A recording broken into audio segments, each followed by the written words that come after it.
watch it again.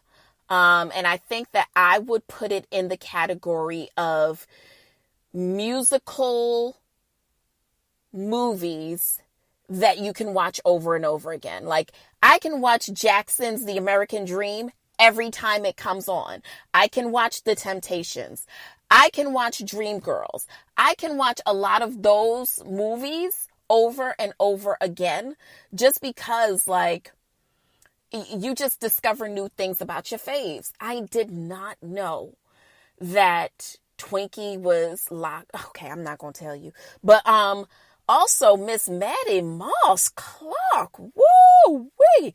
She was heavy-handed, wasn't she? Oof. I know, but watched the movie, much to discuss about that. I thought it was great. And shout out to Mary J. Blige and Queen Latifah. I believe they are responsible for giving us the movie. Is it Queen Latifah? Am I right? Am I wrong? I'm sure if I'm wrong, you're going to tell me. So this week we're going to switch it up a little bit for setting the table. And, I have a story to tell. So we're going to take a break and come right back. All right, and we are back. So every week we set the table for a different topic, a different subject, ultimately leading to a level of consciousness, whether it is through discussion or through my personal experience, or even some of you guys' personal experience. So I wanted to share one of my personal experiences with you, and also discuss something that's been going on in the public. Now, we discussed last week that Floyd Mayweather's daughter, Ayanna Mayweather, or Yaya, was or is dating NBA young boy, right? And there was some sort of altercation between herself and that took place in a Texas home between herself and a friend of NBA who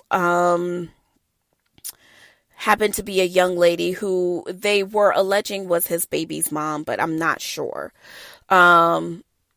At any rate, this young lady got stabbed and was in critical condition for quite some time. She released her own little iOS statement this week, basically saying that, she had gotten hurt and all these things had taken place between her and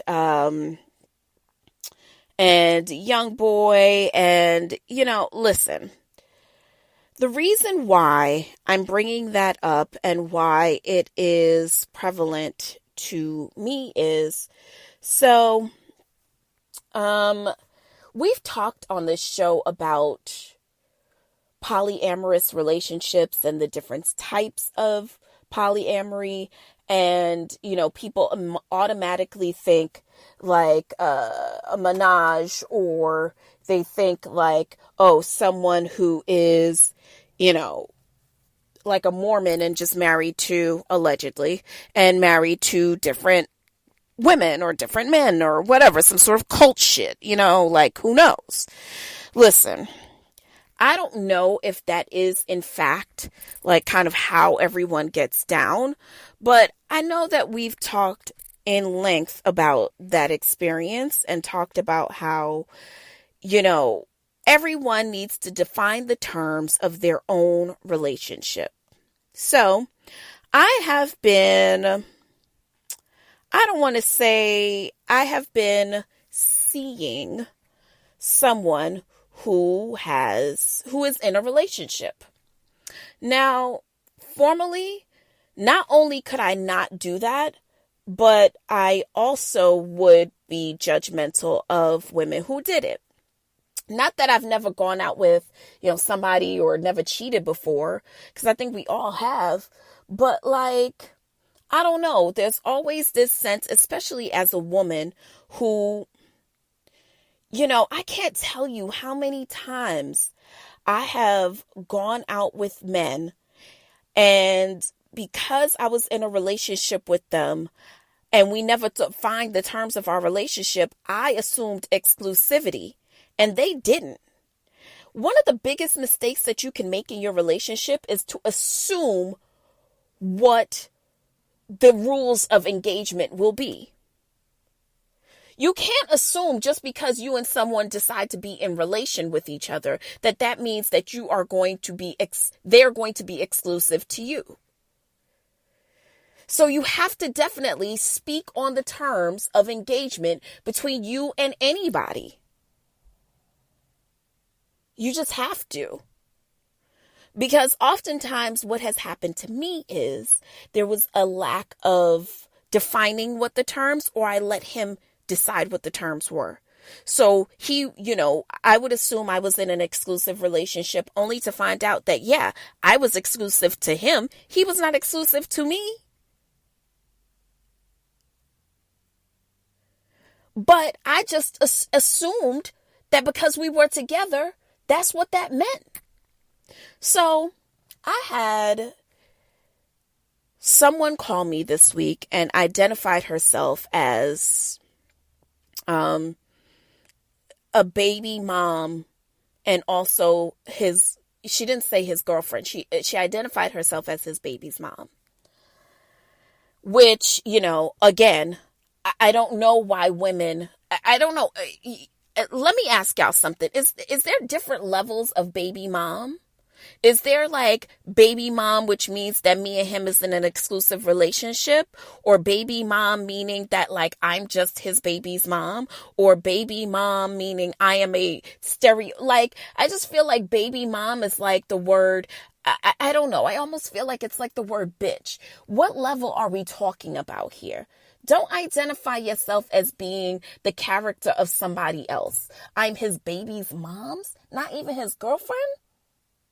And the only reason why I say that is you don't have to identify yourself to me. But if you're going to be on some hello, Barbara type shit, like give yourself more than just I'm his baby's mom. Girl, he got another baby's mom who got 2 babies by him. Will she call herself baby mom grand supreme? Like, what the fuck? Whatever. So his baby mom's calls me and it's like, oh, what's going on between you guys? Blah, blah, blah. And it's this whole thing. And why is he messing with you? Didn't you guys mess around already? Ba, ba, ba. And I mean, she's just going on. She's going on and on and on. And eventually I was like, listen, because I didn't say anything. Because, number one, I'm a bitch from the hood. You don't just start talking because somebody called you on the phone and identify themselves as somebody. You don't just start spilling the tea, bitch. You don't know who the fuck is on the other line. Period.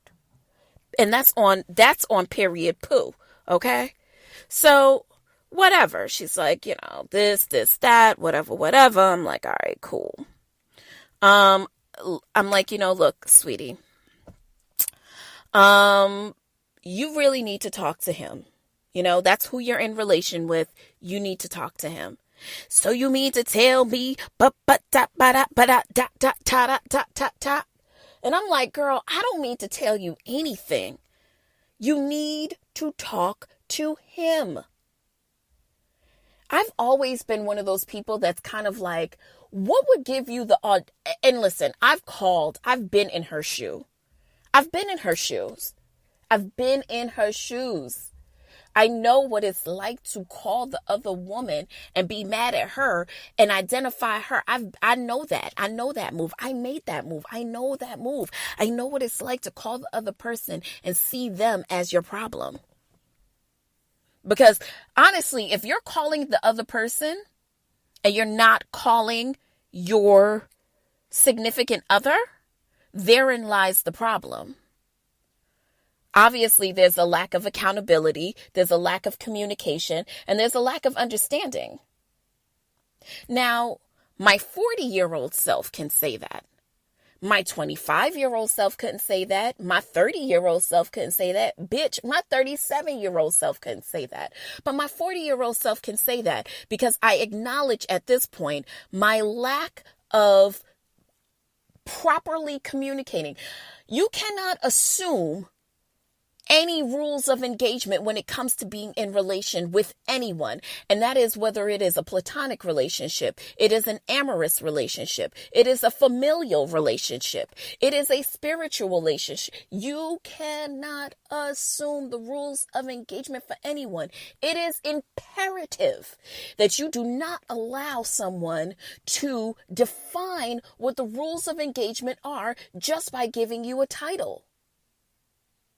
And it's easy for me to say that on this side, but it's also easy for me because my rules of engagement with this person, with this guy that her and I have in common, is I don't owe him anything. I come and go and talk to who I please when I please, but I like spending time with him. But I can never see him as someone that I would want to mutually, exclusively be with. You know what I mean? Does that make sense? I think that too often times, especially if you are not the dominant, and I don't mean that in position, you nasty little fucks. If you're not the dominant in the relationship, meaning you are not the one who oftentimes is the person who defines the roles, or who has the heavy hand, so they decide, whatever the case is. So there's always a top, all right? So if you are not that in your relationship, you also can't be the person who complains when the rules don't match up to the game that you thought you were playing. You can't be that person. I know that for me, what mutual exclusivity looks like in the opposite sex or in someone that I would be romantically interested in is different than the person that her and I are experiencing. No shade, no tea. I mean, I'm sure the same could probably, I don't know, maybe he's saying the same thing, But how many times do we, as the non-dominants, how many times have you kind of compromised what you wanted in order to keep what you got? And that's a word. How many times, though? The bar can't be set any lower, You like to date, this nigga never wants to go out. You love family, you're never around his family. You love different things. He can't compromise on anything that you love. Y'all don't do shit. Y'all don't go out here. Y'all don't pop out. Y'all don't do nothing. Y'all, every bit of the term of the relationship that you are in is defined by the other person. And let's get this straight. A relationship is an agreement between you and the person that you are in relation to, meaning that as a consequence of our relationship, or as a consequence of you and I relating to each other, I agree to have you influence and change the course of my life.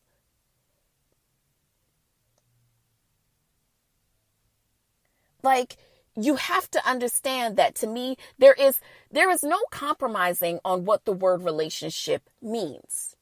There is compromise on what your relationship can mean. And even now, as a woman, I am and have always been taught that the prize in a romantic relationship looks like someone being mutually exclusive to me, always, forever.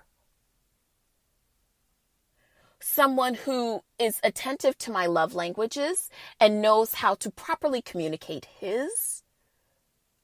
But I'm sorry, when I look around, I don't see men being bred for that. Not too many. I see men being raised to be lusty. And I'm only talking from the perspective of I am someone who is romantically interested in heterosexual men. that the breakdown of what that looks like is whatever. But like, for me, whatever you're attracted to, we've all been sold the dream on what being